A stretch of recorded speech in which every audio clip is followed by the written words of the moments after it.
संदीप और कल्पना नाम के दो पति पत्नी मोहन नगर गांव में एक छोटी सी झोपड़ी में रहा करते थे।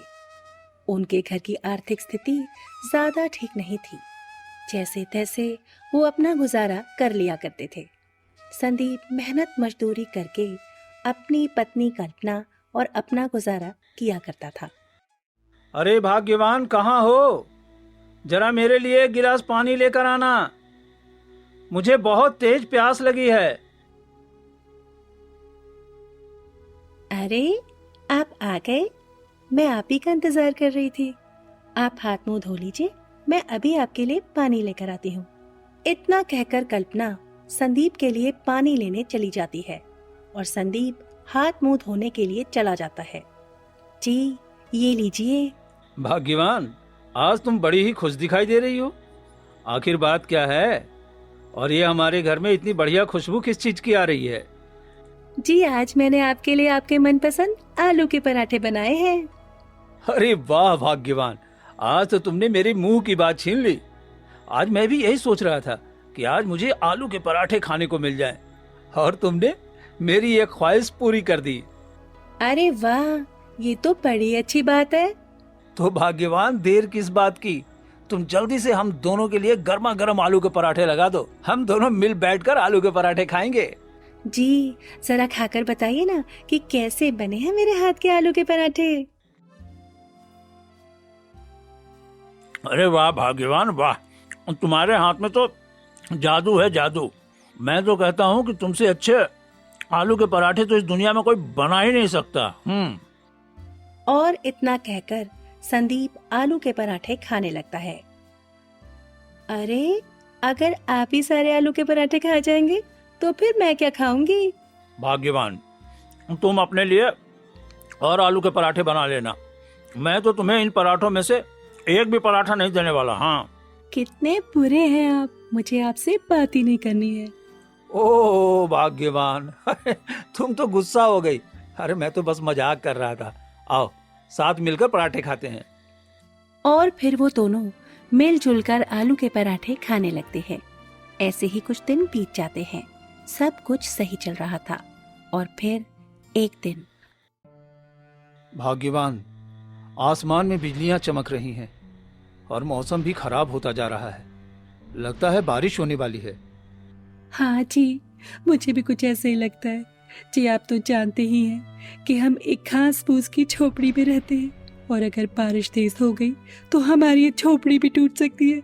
हाँ भाग्यवान, तुम एकदम सही कह रही हो, लेकिन हम कर भी क्या सकते हैं?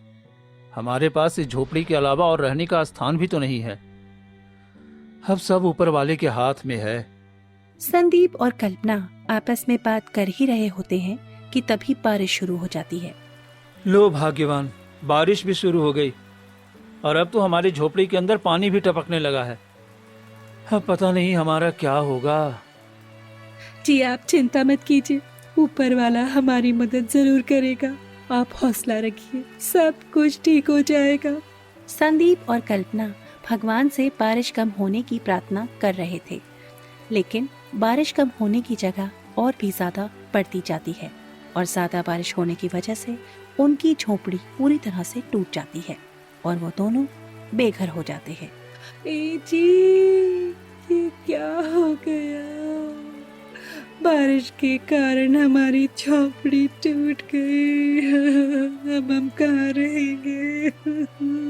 चुप हो जाओ भाग्यवान, अब होनी को कौन टाल सकता है? जो होना था सो हो गया।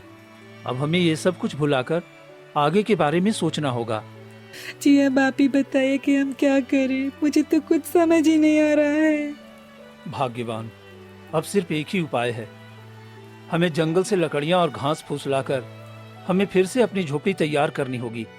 और फिर वो दोनों जंगल से लकड़ियां और घास फूस लाकर अपनी झोपड़ी को दोबारा बनाने में लग जाते हैं।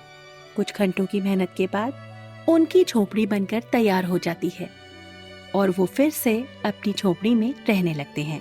क्या हुआ भाग्यवान, तुम ऐसे उदास क्यों बैठी हो? आखिर बात क्या है? जी, आपको तो पता ही है कि कल बारिश के कारण हमारी झोपड़ी टूट गई थी और झोपड़ी में रखा सारा राशन का सामान खराब हो चुका है। अब आप ही बताइए कि हम क्या खाएंगे।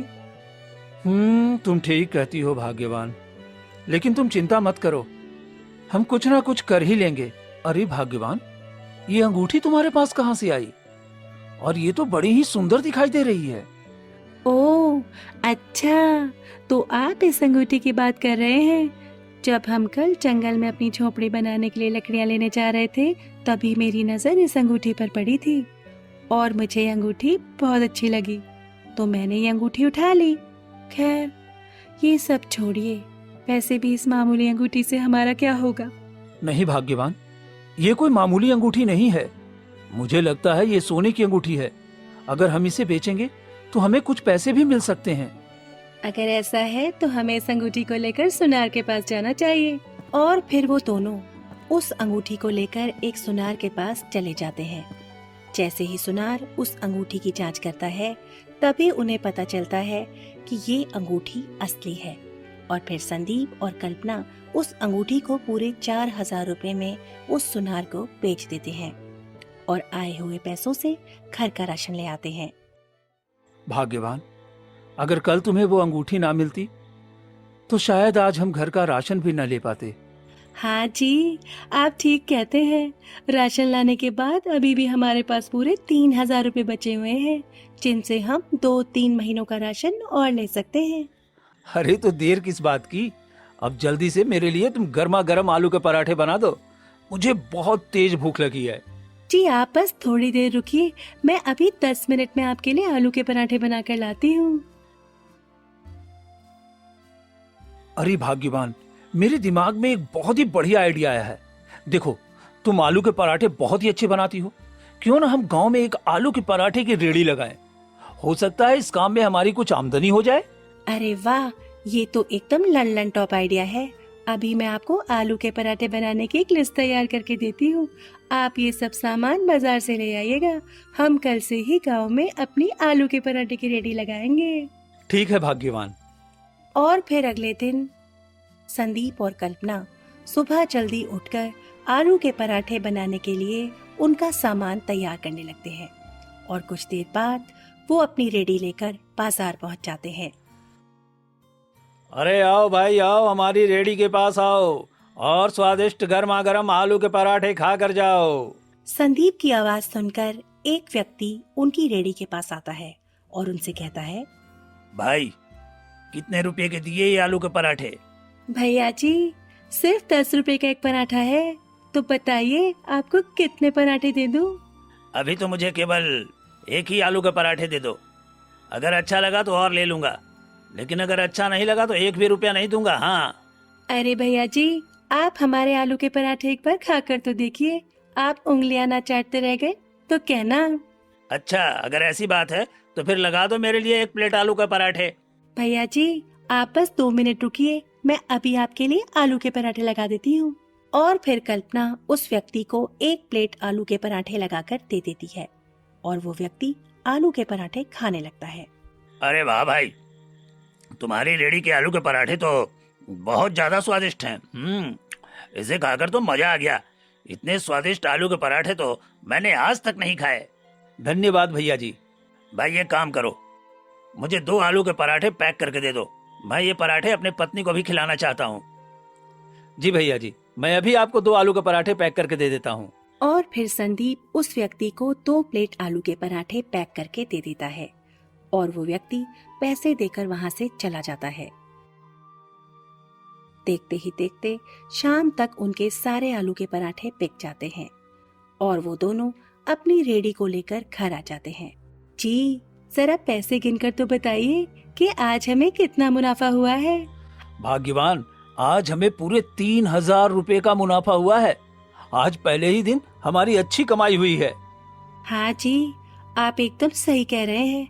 कल से हमें और भी ज्यादा आलू के पराठे बनाने होंगे, क्योंकि आज हमारे कुछ ग्राहक खाली हाथ घर लौट गए थे। तुम ठीक कहती हो भाग्यवान। अब मुझे आराम करने दो, मेरे हाथ पैर बहुत ज्यादा दर्द कर रहे हैं। अगले दिन फिर से संदीप और कल्पना अपनी रेडी को लेकर बाजार पहुंच जाते हैं और संदीप लोगों को आवाज लगाने लगता है। आओ भाई आओ, गर्मा गर्म मसालेदार आलू के पराठे खाकर जाओ। एक बार खाओगे बार बार आओगे। आओ भाई आओ, आलू के पराठे खा कर जाओ। अरे संदीप, तुम दोनों ने ये आलू के पराठे का धंधा कब से शुरू कर दिया? सरपंच जी, हमने ये धंधा अभी कुछ दिनों पहले ही शुरू किया है। क्या आप मेरे हाथ के आलू के पराठे खाना पसंद करेंगे? अरे हाँ हाँ बेटा, क्यों नहीं। और वैसे भी मैंने सुबह से कुछ नहीं खाया है। एक काम करो, मेरे लिए 1 प्लेट आलू के पराठे लगा दो। जी सरपंच जी, आप बस 1 मिनट रुकिए, मैं बस आपके लिए 1 प्लेट आलू के पराठे लगा देता हूँ। और फिर संदीप सरपंच जी को 1 प्लेट आलू के पराठे लगाकर दे देता है और सरपंच जी आलू के पराठे खाने लगते हैं। अरे वाह कल्पना बेटा, तुम्हारे हाथ में तो जादू है। सच में आलू के पराठे बहुत ही ज्यादा स्वादिष्ट बने हैं। धन्यवाद सरपंच जी। अच्छा, कितने रुपए हो गए? सरपंच जी 10 रुपए। अरे वाह, तुम्हारे आलू के पराठे तो स्वादिष्ट होने के साथ साथ बहुत सस्ते भी हैं। इतना कहकर सरपंच जी पैसे देकर वहाँ से चले जाते हैं और संदीप और कल्पना अपने अगले ग्राहक के आने का इंतजार करने लगते हैं। भाग्यवान तुम तो जानती हो कि हम आलू के पराठे बनाने के लिए 2000 रुपए का राशन लेकर आते हैं और अब तो राशन के दाम और भी ज्यादा बढ़ गए हैं। इसलिए हमें लगता है कि हमें आलू के पराठे का दाम 20 रुपए कर देना चाहिए। नहीं जी, ये आप क्या कह रहे हैं? अगर हमने पराठों के दाम बढ़ा दिए तो हमारे ग्राहक आना कम हो जाएंगे। लगता है अब आपके मन में लालच आने लगा है। नहीं भाग्यवान, ऐसी बात नहीं है। मैं तो बस बढ़ती महंगाई को देखकर ये सब कह रहा हूँ। अगले दिन फिर से वो दोनों अपनी रेडी को लेकर बाजार पहुंच जाते हैं, लेकिन अब संदीप के मन में लालच आ चुका था। वो अब लोगों को पराठों के साथ कम चटनी देने लगा था और आलू के पराठे बनाने के लिए खराब क्वालिटी का राशन इस्तेमाल करने लगा। लेकिन ये बात उसने कल्पना को नहीं बताई। और फिर एक दिन, अरे आइए सरपंच जी आइए, आज बहुत दिनों के बाद आपके दर्शन हुए हैं। अरे भाई, मैं कुछ दिनों से अपनी बेटी की शादी के कामों में व्यस्त था और आज मैं तुम्हारे पास किसी खास काम से आया हूँ। कैसा काम सरपंच जी? हम कुछ समझे नहीं। देखो, कल मेरी बेटी की शादी है और मैं चाहता हूँ कि कल तुम सभी बारातियों के लिए आलू के पराठे बनाओ। अरे सरपंच जी, ये तो हमारे लिए बड़ी खुशी की बात है कि हम आपकी बेटी की शादी में हमें कुछ काम करने का मौका मिल रहा है। तो क्या तुम दोनों कल मेरे यहाँ आलू के पराठे बनाने के लिए तैयार हो? हाँ सरपंच जी, हम कल आपकी बेटी की शादी में बारातियों के लिए आलू के पराठे बनाने के लिए तैयार हैं। ये लो कुछ पैसे, एडवांस रख लो। ये तुम्हारे राशन लाने के काम आएंगे और बाकी के पैसे मैं तुम्हें शादी के अगले दिन लौटा दूंगा। ठीक है सरपंच जी, आप निश्चिंत होकर घर जाइए, कल हम सब संभाल लेंगे। यही सही मौका है अच्छा मुनाफा कमाने का। कल मैं भाग्यवान को बिना बताए खराब क्वालिटी का राशन सस्ते दामों में ले आऊंगा और आलू के पराठे बनाने के लिए सस्ते सड़े हुए आलू का इस्तेमाल करूंगा, जिससे मेरा मुनाफा दुगना हो जाएगा। अगले दिन सुबह संदीप और कल्पना अपना सारा सामान लेकर सरपंच जी के घर पहुंच जाते हैं। अरे वाह, तुम दोनों आ गए। देखो, अभी कुछ देर बाद सारे बाराती आने वाले हैं, तो जल्दी से तुम दोनों आलू के पराठे बनाने के लिए तैयार हो जाओ। ठीक है सरपंच जी, जैसी आपकी मर्जी। और फिर संदीप और कल्पना एक जगह पर अपना स्टॉल लगाकर आलू के पराठे बनाने में जुट जाते हैं। अरे वाह सरपंच जी, आपने तैयारी तो एकदम बढ़िया की है। सरपंच जी, और खाने में आखिर क्या बनवाया है आपने? वो क्या है ना, मुझे बहुत तेज भूख लग रही है। भाई, मैंने सभी बारातियों के लिए हमारे गांव के स्पेशल आलू के पराठे बनवाए हैं। एक बार खाओगे तो अंगुलियां चाटते रह जाओगे। हाँ। और फिर सभी बाराती संदीप और कल्पना के हाथ के बने आलू के पराठे खाने लगते हैं। अरे सरपंच जी, इन पराठों को खाकर पता नहीं क्यों ऐसा लग रहा है जैसे कोई पत्थर खा लिया हो।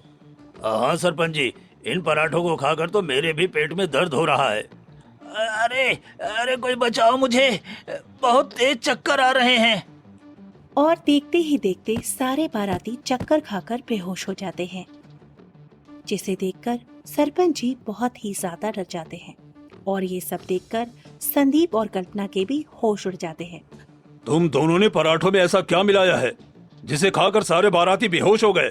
सरपंच जी, हमने पराठों में कुछ नहीं मिलाया है। पता नहीं ये बाराती इनको खाकर बेहोश कैसे हो गए। अरे तो क्या इन सब बारातियों को पागल कुत्तों ने काटा है जो ये सब बेहोश हो गए हैं? सच सच बताओ कि तुमने पराठे में क्या मिलाया था। सरपंच जी, हमारी बात का विश्वास कीजिए, हमने पराठे में कुछ नहीं मिलाया है। तुम लोग ऐसे नहीं मानोगे, मुझे पुलिस को बुलाना ही होगा, तभी तुम दोनों की अकल ठिकाने पर आएगी। पुलिस का नाम सुनकर संदीप और कल्पना बहुत ही ज्यादा डर जाते हैं और फिर संदीप सरपंच जी को सब सच बता देता है। नहीं सरपंच जी, पुलिस को मत बुलाइए, ये सब मेरा ही किया धरा है। मैंने ज्यादा मुनाफे के चक्कर में सड़े हुए आलू और खराब क्वालिटी के राशन का इस्तेमाल किया है, जिसे खाकर सारे बाराती बेहोश हो गए। अच्छा, तो ये माजरा है। क्या ये सब आपने किया है? मैं तो सोच भी नहीं सकती थी कि आप ऐसी घिनौनी हरकत कर सकते हैं। अरे मुझे तो शर्म आती है आपको अपना पति कहते हुए। मुझे माफ कर दो भाग्यवान, मुझसे बहुत बड़ी गलती हो गई। हाँ, मुझसे बहुत बड़ी गलती हो गई।